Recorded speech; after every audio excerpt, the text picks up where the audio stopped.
जय हिंद। आज हम लोग क्लास 10th के इतिहास हिस्ट्री को देखने वाले हैं।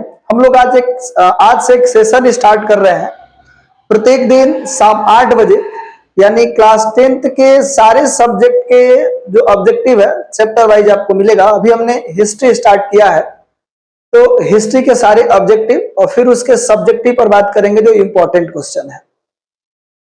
आज जो है क्लास 10th के लिए पहला क्लास है और इस चैनल पर भी पहला क्लास है। आज से कंटिन्यू क्लास आप सबको मिलेगा, तो जो भी बच्चे क्लास 10th में वो भी इस चैनल को सब्सक्राइब कर लें और उनको क्लास 10th की पूरी तैयारी यानी पूरे subject math, science, social science, Hindi, English सभी चीजों की तैयारी कराई जाएगी।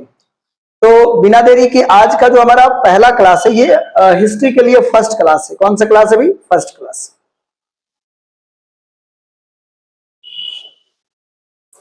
फर्स्ट क्लास हम लोग बात करने वाले हैं, ठीक है। तो आज हम लोग ऑब्जेक्टिव देखने वाले हैं।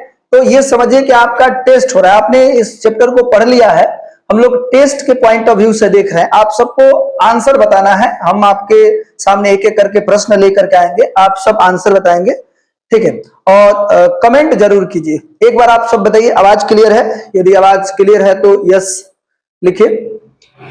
आवाज क्लियर है? यस टाइप कीजिए। चलिए आज की क्लास को हम लोग स्टार्ट करते हैं। हमारा पहला सवाल जो है इसमें हम लोग हिस्ट्री देखने वाले यूरोप में राष्ट्रवाद। हम लोग जानते हैं कि हमारा जो पहला चैप्टर है वो क्या है भाई? तो यूरोप में राष्ट्रवाद, इसको हम लोग समझने वाले हैं। ओके, तो पहला प्रश्न जो है वो क्या है भाई? इटली तथा जर्मनी, इटली तथा जर्मनी वर्तमान में किस महाद्वीप के अंतर्गत आते हैं? तो आपके सामने प्रश्न है, आपके पास उत्तरी आंसर है उत्तरी अमेरिका, बी जो है दक्षिणी अमेरिका, सी जो है यूरोप और डी जो है पश्चिम एशिया। इसका आंसर क्या होगा? सारे लोग कमेंट कीजिए। अच्छा, ऑप्शन नंबर सी होगा। आप सब भी बोल सकते हैं, ठीक है। कौन सा ऑप्शन सही होगा? ऑप्शन नंबर सी जो है वो सही होगा। ऑप्शन नंबर सी यानी यूरोप में है। कहां पे भैया? यूरोप के अंदर है, तो आंसर हो जाएगा यूरोप। चलिए नेक्स्ट प्रश्न हम लोग देखने वाले हैं। फ्रांस में किस शासन वंश की पुनर्स्थापना वियना, ये जो वियना लिखा गया है ये वियना होगा। ओके, क्या होगा भैया? वियना होगा, वियना। तो आप सब इसका आंसर बताइए क्या होगा? तो इसका आंसर जो होगा वो बुर्बो वंश होगा, ठीक है। आप सब आंसर कमेंट करते रहिए। चलिए गुड, आप थोड़ा सा इधर आ जाइए। चलिए नेक्स्ट प्रश्न हम लोग देखते हैं। मेजनी का संबंध किस संगठन से है? आपके पास ऑप्शन नंबर है लाल सेना से, ऑप्शन नंबर बी कार्बोनरी से और ऑप्शन नंबर सी है फिलिक हेटेरिया से और सी डी जो है वो डाइट से। किससे होगा भाई? तो बी कार्बोनरी। किससे होगा भाई? तो कार्बोनरी से इनका संबंध था, राइट। चलिए आगे हम लोग बढ़ते हैं। नेक्स्ट प्रश्न हमारे पास है इटली एवं जर्मनी के एकीकरण के विरुद्ध में कौन था? आपके पास ऑप्शन ए है इंग्लैंड, ऑप्शन बी जो है रूस, option C Austria, option D Prussia. आप सबको बताना है कि कौन सा आंसर सही होगा। चलिए कमेंट करते रहिए, सारे लोग कमेंट कीजिए। इसका जो आंसर होगा वो कौन सा सही है भाई? उसका आंसर सी होगा, ऑस्ट्रिया। चलिए नेक्स्ट प्रश्न हम लोग देखते हैं। काउंट काउर को विक्टर इमैनुअल ने किस पद पर नियुक्त किया था? पहला जो है सेनापति, दूसरा है फ्रांस के राजदूत और तीसरा जो है वो प्रधानमंत्री, चौथा गृह मंत्री। कौन सा ऑप्शन सही है? ऑप्शन नंबर सी, बिल्कुल सही जवाब, ठीक है। आंसर सी होगा। नेक्स्ट प्रश्न हम लोग देखते हैं। गैरिबाल्डी पेशे से क्या था? गैरिबाल्डी पेशे से क्या था? आप सब कमेंट करके बताइए। गैरिबाल्डी पेशे से क्या था? तो गैरिबाल्डी जो है वो पेशे से क्या है भाई? तो नाविक है। गैरिबाल्डी पेशे से क्या है? नाविक। चलिए नेक्स्ट प्रश्न देखते हैं। जर्मन राइन राज्य का निर्माण किसने किया था? आपके पास ऑप्शन है, आप इसका आंसर कमेंट कीजिए। जर्मन राइन राज्य का निर्माण किसने किया था? तो इसका आंसर जो होगा वो क्या होगा भैया? तो नेपोलियन बोनापार्ट ने। जर्मन राइन राज्य का निर्माण किसने किया? नेपोलियन बोनापार्ट ने। आगे बढ़ते हैं हम लोग। जलवेरीन, यहाँ पे डबल एन हो गया है, इसको हम लोग देख लेते हैं। जलवेरीन होगा। क्या होगा भाई? तो जलवेरीन समझिए, तो जलवेरीन कैसी संस्था है? तो जलवेरीन जो है वो व्यापारियों की संस्था। कैसी है भाई? व्यापारियों की संस्था है। ओके, चलिए आगे हम लोग बात करते हैं, रक्त और लौ नीति का अवलंबन किसने किया था? तो रक्त और लौ नीति का अवलंबन किसने किया था भैया? इसका जो आंसर होगा वो क्या हो जाएगा? बिस्मार्क। ऑप्शन नंबर सी जो है वो करेक्ट है। चलिए आगे बढ़ते हैं हम लोग। नेक्स्ट प्रश्न हमारे पास है, फ्रैंकफर्ट की संधि फ्रैंकफर्ट की संधि कब हुई थी? आप सब इसका आंसर कमेंट करके बताइए, क्या होगा भाई? ऑप्शन नंबर ए है 1864 ईस्वी में, ऑप्शन बी 1866 ईस्वी में, ऑप्शन सी जो है 1870 ईस्वी में, और ऑप्शन डी जो है वो 1871 ईस्वी में है। ओके, कौन सा ऑप्शन सही है? इसका आंसर जो होगा ऑप्शन नंबर डी 1871 ईस्वी में हुआ था फ्रैंकफर्ट की संधि। Okay right. चलिए आगे बढ़ते हैं हम लोग। नेपल्स की क्रांति कब हुई थी? आप सब बताइए, नेपल्स की क्रांति कब हुई थी? नेपल्स की क्रांति कब हुई थी भाई? 1821 में। ऑप्शन नंबर बी जो है वो करेक्ट है। चलिए आगे बढ़ते हैं हम लोग। चार्टिस्ट आंदोलन कहां हुआ था? चार्टिस्ट आंदोलन कहां पे हुआ था? आप सब कमेंट करके बताइए। दिख रहा? चार्टिस्ट आंदोलन, तो इसका जो आंसर होगा इटली होगा। कौन सा होगा भैया? इंग्लैंड, सॉरी इंग्लैंड होगा। ऑप्शन नंबर डी करेक्ट है। चलिए नेक्स्ट प्रश्न देखते हैं। यूनान को एक स्वतंत्र राष्ट्र घोषित किया गया था, तो कब घोषित किया गया था भाई? कब घोषित किया गया था? चलिए हम लोग इसका आंसर देखते हैं। इसका आंसर होगा 1832 में। कब हुआ था जी? 1832 ईस्वी में। ओके चलिए नेक्स्ट जो प्रश्न है, कार्बोनरी संगठन किस वर्ष माने कार्बोनरी संगठन किस वर्ष हुआ था भाई? ये संगठन किस वर्ष पारित हुआ था? कब हुआ था भाई? तो इसका जो आंसर होगा, ये आंसर हो जाएगा सी, ऑप्शन नंबर सी। आगे बढ़ते हैं हम लोग। नेक्स्ट प्रश्न हमारे पास है, एड्रियानोपुल की संधि कब हुई थी? एड्रियानोपुल की संधि कब हुई थी? आप सब इसका आंसर कमेंट कीजिए। तो एड्रियानोपुल की जो संधि हुई थी वो 1829 ईस्वी हुई थी। ऑप्शन नंबर बी जो है वो करेक्ट है। चलिए सभी लोग, ये सारा प्रश्न जो है वेरी वेरी इंपॉर्टेंट है बोर्ड के एग्जाम के लिए, तो आप सब इसको याद कर लीजिए। और इस चैनल पर आपको सब्जेक्टिव भी मिलने वाले हैं, और मैं नंबर ऑफ क्वेश्चन ज्यादा लेकर के आ रहा हूं ताकि कहीं से भी कोई क्वेश्चन छूटे नहीं। इसमें गेस प्रश्न भी है, एनसीईआरटी के भी प्रश्न है, और क्वेश्चन बैंक में जो प्रीवियस ईयर पीछा पूछा हुआ है वो सारे प्रश्न को मैंने कवर किया है। यानी अगर आप चैप्टर वाइज यहाँ पर देख रहे थे, इससे बाहर ऑब्जेक्टिव कहीं नहीं जाने वाला है। ठीक है, ऑब्जेक्टिव आपका 100 में 100 सही होगा, यानी कि जितना भी 100% में 100% सही होगा। यदि आपने सारे चैप्टर का वीडियो देख लिया, मैं उसमें जो भी ऑब्जेक्टिव लेकर के आ रहा हूं उसमें प्रीवियस ईयर है, गेस है, क्वेश्चन बैंक है, माने नंबर ऑफ क्वेश्चन ज्यादा रहेंगे। ठीक है, इसमें हमने 60 क्वेश्चन को कवर किया है। आगे बढ़ते हम लोग। ये क्वेश्चन, एड्रियानोपुल की संधि किन दो देशों के बीच हुई थी भाई? तो इसमें जो होगा ऑप्शन नंबर ए होगा, तुर्की और रूस के बीच। राइट, चलिए आगे बढ़ते हैं हम लोग। सेडान का युद्ध किन के बीच हुआ था? आप सब बताइए, सेडान का युद्ध किन के बीच हुआ था? सेडान का युद्ध जो हुआ था वो हुआ था आपका फ्रांस और प्रसा के बीच। फ्रांस और प्रसा के बीच हुआ था। चलिए ठीक है, आगे बढ़ा जाए। एक बार आप सब कमेंट कीजिए, आवाज क्लियर है? एक बार आप लोग कमेंट कीजिए। चलिए आगे बढ़ते हैं हम लोग। किस देश का हंगरी पर पूरा आधिपत्य था? यानी किस देश पर हंगरी, यानी हंगरी का आधिपत्य था पूरा? तो वो था आपका जो है, कौन सा ऑप्शन सही होगा? सभी लोग कमेंट कीजिए। तो आंसर नंबर बी हो जाएगा, ऑस्ट्रिया। कौन सा भाई? ऑस्ट्रिया का है। नेक्स्ट प्रश्न जो है, पोलैंड के विद्रोह को किसने कुचल दिया था? पोलैंड में जो विद्रोह हुआ था उसको किसने कुचला था? इसका आंसर आप सभी कमेंट कीजिए। तो इसका जो आंसर होगा, आंसर नंबर ए, रूस ने। किसने भैया? तो रूस ने। आगे बढ़ा जाए। सन 1870 ईस्वी में, सन 1870 ईस्वी में फ्रांस और प्रसा के बीच युद्ध कहां हुआ था? तो ये जो युद्ध हुआ था वो कहां पे हुआ था भैया? तो सेडान में हुआ था। कौन सा युद्ध के नाम से जानते हैं? सेडान। चलिए आगे बढ़ते हम लोग। नेक्स्ट प्रश्न जो है, यूरोप वासियों के लिए किस देश का साहित्य एवं ज्ञान विज्ञान जो है प्रेरणा स्रोत है? किस देश का? तो इसका जो होगा आंसर क्या हो जाएगा भैया? तो इसका आंसर यूनान होगा। क्या होगा भैया? यूनान। ओके आगे बढ़ते हैं। युवा इटली संस्था का विकास किया।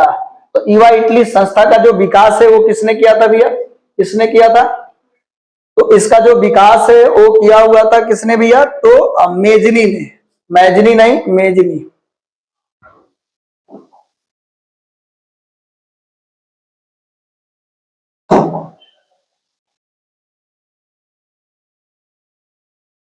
थोड़ा बहुत टाइपिंग मिस्टेक है। चलिए आगे बढ़ते हैं हम लोग। बिस्मार्क निम्न में से क्या था? तो बिस्मार्क क्या था भाई? तो बिस्मार्क जो है वो कूटनीतिज्ञ था। ऑप्शन नंबर डी जो है वो करेक्ट है। चलिए राइट, आगे बढ़ा जाए। नेक्स्ट प्रश्न जो है, सार्डिनिया पिडमाउंट का शासक कौन था? इसका शासक कौन था?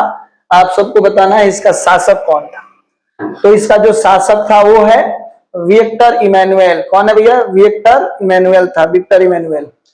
यूनानी स्वतंत्रता आंदोलन के दौरान कौन ब्रिटिश कवि शहीद हुए? कौन थे? तो इसका ऑप्शन जो होगा, ऑप्शन नंबर ए हो जाएगा, लॉर्ड बायरन। कौन है भाई? Lord Byron. ठीक है, आगे बढ़ा जाए। नेक्स्ट प्रश्न आपके पास है, जलवेराइन या जलवेरीन की स्थापना किस राज्य ने की थी? तो प्रसा ने किया था। किस राज्य ने किया था भाई? तो प्रसा ने। ऑप्शन नंबर ए जो है वो करेक्ट है। नेक्स्ट प्रश्न देखते हैं। 27 नंबर प्रश्न आप बताइए।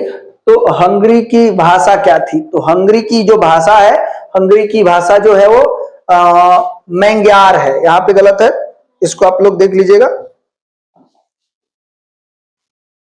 हंगरी की जो भाषा है वो है मैंग्यार। ओके, आगे बढ़ते हैं हम लोग।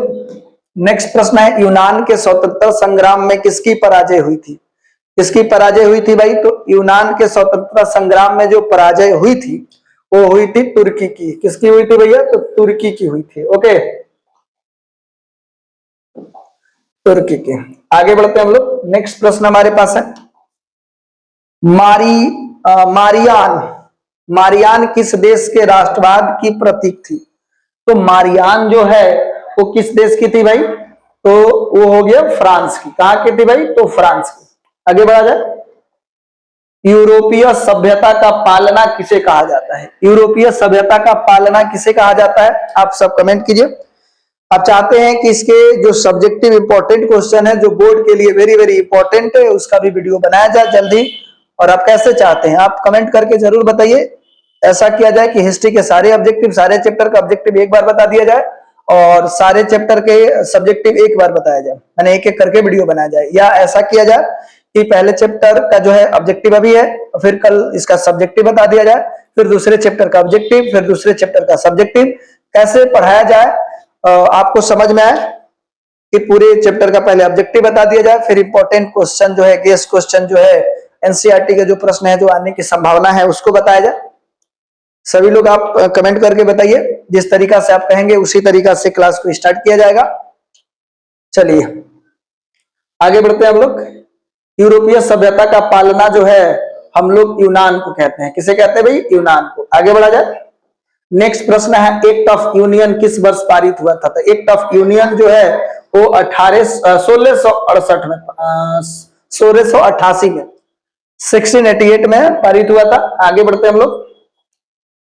1789 फ्रांस की क्रांति कब हुई थी? तो 1789 ईस्वी में हुई थी। और फ्रांस को ही लोकतंत्र का प्रयोगशाला कहा जाता है। फ्रांस को हम लोग क्या कहते हैं? तो फ्रांस को लोकतंत्र का प्रयोगशाला भी कहा जाता है। तो 1789 के फ्रांसीसी के क्रांति के समय किस राजवंश का शासन था? तो वहां पे जो शासन था वो किसका था भाई? तो बुर्बो वंश की शासन था। नेक्स्ट, नेपोलियन संहिता किस वर्ष लागू हुआ था? तो नेपोलियन संहिता जो है 1804 में लागू हुआ था। कब हुआ था भाई? 1804 में। आगे बढ़ा जाए। चलिए, जर्मनी के एकीकरण के लिए बिस्मार्क ने कितने युद्ध किए भाई? तो जर्मनी के एकीकरण जो है बिस्मार्क ने किया था और इसके लिए उन्हें 3 युद्ध करना पड़ा था। कितने युद्ध करना पड़ा था? 3 युद्ध। आगे बढ़ते हैं। वियना कांग्रेस में कौन राष्ट्र सम्मिलित नहीं था? तो वियना सम्मेलन जो था उसके अंदर जो है, वियना सम्मेलन में सम्मिलित राष्ट्र कौन नहीं था? तो वो राष्ट्र था जर्मनी। कौन था भैया? तो जर्मनी सम्मिलित नहीं था। आगे बढ़ा जाए। ठीक है। वियना कांग्रेस में पवित्र संघ की योजना किसने प्रस्तुत किया था? तो जो वियना कांग्रेस में पवित्र संघ की जो योजना है वो किसने प्रस्तुत किया था? तो भाई वो जो थे रूस। कौन प्रस्तुत किया था? रूस ने। ठीक है, आगे बढ़ा जाए। यंग इटली की स्थापक कौन था, यानी कि यंग इटली की स्थापना किसने किया था? राइट, आपसे ये भी प्रश्न कई बार पूछा हुआ। तो यंग इटली की जो स्थापना है वो किसने किया था? तो मेजनी ने किया है। किसने किया भाई? मेजनी। आगे बढ़ते हैं। ये थोड़ा सा छोटा हो गया है, दिख रहा होगा आप सबको। तो फ्रांस के किस राजा ने कहा था अंग्रेजी राजा की भांति शासन करने की अपेक्षा, अंग्रेजी राजा की भांति शासन करने की जो अपेक्षा लकड़ी काटना अधिक पसंद करूंगा? किसने कहा था भाई? तो वो थे चार्ल्स दसम। कौन थे भाई? चार्ल्स दसम। ओके, आगे बढ़ा जाए। प्रसा का शासक कौन था? प्रसा के शासक कौन था? प्रसा का शासक आप थे भाई? प्रसा के शासक आप थे? नहीं ना। तो प्रसा के जो शासक थे, ठीक है, यहाँ पर एक छोटा सा चेला है, वो कह रहा है कि प्रसा के शासक तो मैं था। नहीं, पिछले जन्म की बात कह रहा है शायद। चलिए, तो विलियम प्रथम थे। कौन थे भाई? विलियम प्रथम। आगे बढ़ते हैं। यूरोप का मरीज किसे कहा जाता है? क्या आप देखना चाहेंगे कौन जो है शासक था? प्रसा का शासक कौन था? आ जाइए भाई, आइए आइए। ये लड़का कह रहा है कि जो है यूरोप का जो है प्रसा का ये शासक था पिछले जन्म में। कह रहा है कि प्रसा का शासक तो मैं था पिछले जन्म में। ठीक है, और नहीं दिख रहा है जी, सच में नहीं आ रहा है। ये था, ये देख लीजिए। चलो, छोटा है इसलिए दिख नहीं रहा था। चलिए, कोई बात नहीं, आगे बढ़ते हम लोग। नेपोलियन ने जर्मनी में किस संघ की स्थापना की थी? तो नेपोलियन ने जर्मनी में राइन संघ की स्थापना की थी। किस संघ की स्थापना की थी नेपोलियन ने? तो राइन संघ की स्थापना की थी। आगे है, किस संधि के द्वारा स्वतंत्र यूनान राष्ट्र की स्थापना हुई थी? तो भाई साहब कौन था जी? तो एड्रियानोपुल की संधि। एड्रियानोपुल की संधि के द्वारा ही जो है यूनान जो है स्वतंत्र राष्ट्र के रूप में घोषित किया गया था। आगे बढ़ते हैं। यंग यूरोप, आप देख रहे हैं यंग यूरोप की स्थापना, यंग यूरोप की स्थापना किसने किया था भाई? यंग यूरोप की स्थापना जो है मेजनी ने। किसने किया था भाई? तो मेजनी ने। ओके, आगे बढ़ा जाए। चलिए, नो गुएल्फ आंदोलन, ये पूरे आपके हिस्ट्री पहला जो हमारा चैप्टर है यूरोप में राष्ट्रवाद, उसके सारे ऑब्जेक्टिव को कवर किया गया है, मैक्सिमम प्रश्न को कवर किया गया है। ठीक है, अब हम लोग बात करने वाले हैं, एक दिन आपको एक वीडियो लेकर के आने वाले हैं जिसमें पूरे इंपॉर्टेंट जो डेट तारीख है उन सारे डेट तारीख को हम बताने वाले हैं हिस्ट्री के नहीं। एक दिन आप चाहोगे तो एक थोड़ा सा लंबा वीडियो होगा, उसमें जो हमारा एसएसटी है, एसएसटी के सभी इंपॉर्टेंट डेट चैप्टर वाइज करके हम ला रहे हैं। या ऐसा करते हैं हिस्ट्री का एक जगह पे जो डेट तारीख जो इंपॉर्टेंट है, ठीक है, ज्योग्राफी का एक जगह, पॉलिटिकल का एक जगह, सबको एक जगह हम लेकर, इकोनॉमिक्स का एक जगह। डेट तारीख याद करने में प्रॉब्लम होता है तो ऐसा ही करते हैं, अगला वीडियो जो है उस पर हम बना देते हैं। ठीक है, चलिए, तो नो गुएल्फ आंदोलन जो है वो कहां पे हुआ था भैया? तो वो जो होता ऑप्शन नंबर ए, इटली में। आगे बढ़े। नेक्स्ट प्रश्न जो है मेटरनिक, कई बार यहां पर ख लिखा हुआ आपको मिलेगा, क्या मिलेगा भाई? मेटरनिक, और कई बार मेटरनिक, कोई दिक्कत नहीं है, मेटरनिक चाहे मेटरनिक कोई दिक्कत नहीं है। इसके कौन था मेटरनिक? कौन था? तो ऑस्ट्रिया का जो चांसलर था। ये कहां का था भाई? ऑस्ट्रिया के चांसलर, ऑस्ट्रिया के चांसलर। आगे बढ़ा जाए। 45, कार्बोनरी की स्थापना किस वर्ष हुई थी? अभी हम लोगों ने इसके पहले देखा था कि कार्बोनरी की स्थापना किसने किया था भाई? कार्बोनरी की स्थापना आप सब कमेंट करके बताइए। कार्बोनरी अभी पीछे हम लोगों ने पढ़ा ही था, आप सभी कमेंट करके बताइए कार्बोनरी की स्थापना किसने किया था? तो कब किया गया था? तो 1810 में। और किसने किया था? सभी लोग आंसर कमेंट करके बताइए किसने किया था। चलिए आगे बढ़ते हैं। 1830 की क्रांति के बाद फ्रांस में किस प्रकार का शासन स्थापित हुआ? तो निरंकुश राजतंत्र। कौन सा भाई? तो निरंकुश राजतंत्र स्थापित हो गया। यानी कि जो 1830 की क्रांति के बाद जो ये फ्रांस में कैसा शासन स्थापित हुआ? जी कैसा शासन स्थापित हुआ? तो निरंकुश राजतंत्र स्थापित हो गया। राइट, चलिए आगे बढ़ते हैं हम लोग। लाल कुर्ती नामक संस्था का गठन किसने किया था? तो भैया वो थे गैरीवाल्डी। कौन थे भैया? गैरीवाल्डी ने थी। ओके, आगे बढ़ते हैं हम लोग। राष्ट्रवाद की अवधारणा का जन्म किस घटना से माना जाता है? किस घटना से माना जाता है? तो भैया पुनर्जागरण से माना जाता है। यानी आप यहां पर देख पा रहे हैं कि राष्ट्रवाद की जो अवधारणा का जन्म जो है किस घटना से माना जाता है? तो पुनर्जागरण से। ओके, सारे लोग कमेंट करते रहिए। ओके, आगे बढ़ा जाए।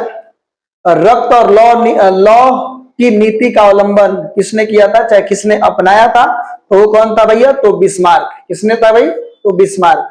Okay, Bismarck. आगे बढ़ा जाए।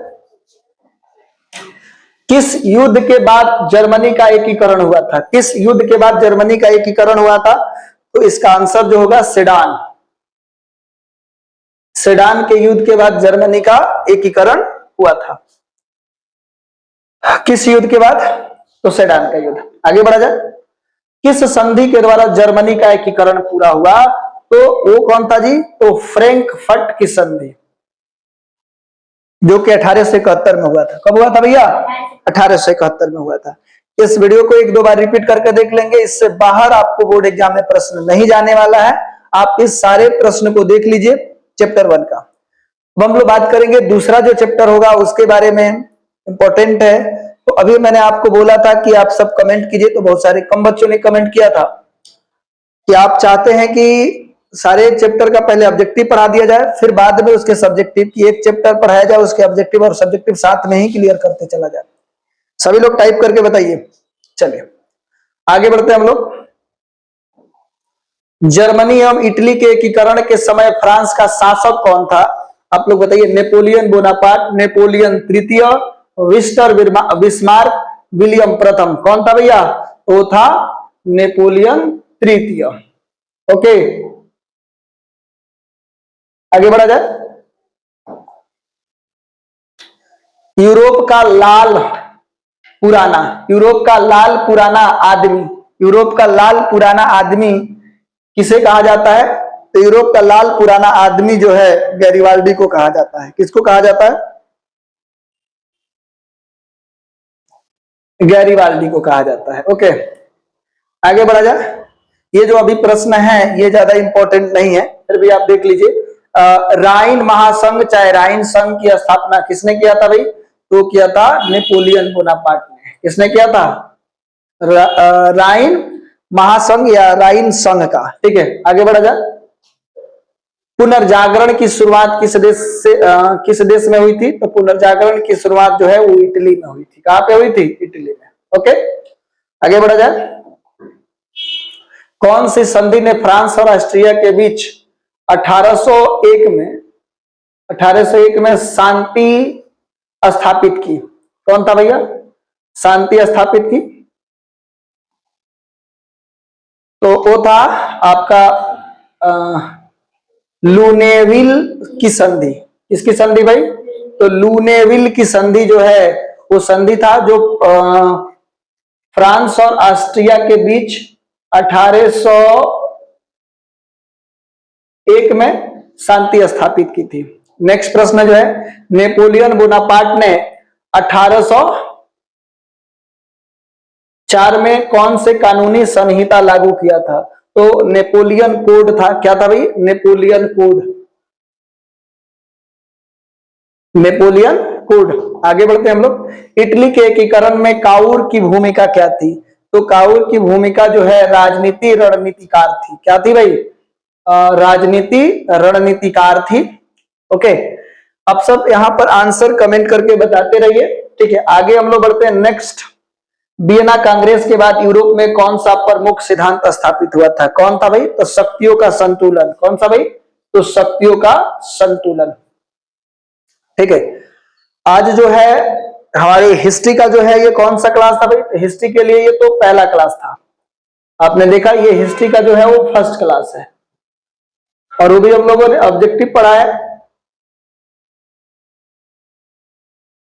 ठीक है, और यदि वीडियो पसंद आ रहा है तो वीडियो को लाइक भी कर दीजिए, और चैनल पर नया है तो चैनल को सब्सक्राइब भी कर दीजिए। तो आज हम लोगों ने बहुत ही बेहतरीन तरीका से समझा, और इसमें हम लोगों ने 60 ऑब्जेक्टिव कवर किया है।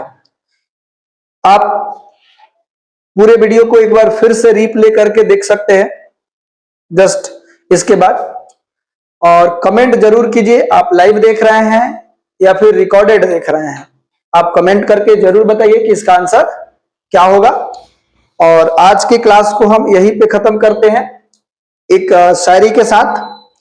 आंखों में नींद बहुत है पर सोना नहीं है, आंखों में नींद बहुत है पर सोना नहीं है, यही समय है कुछ करने का, इसे खोना नहीं है। चलिए, थैंक यू, धन्यवाद।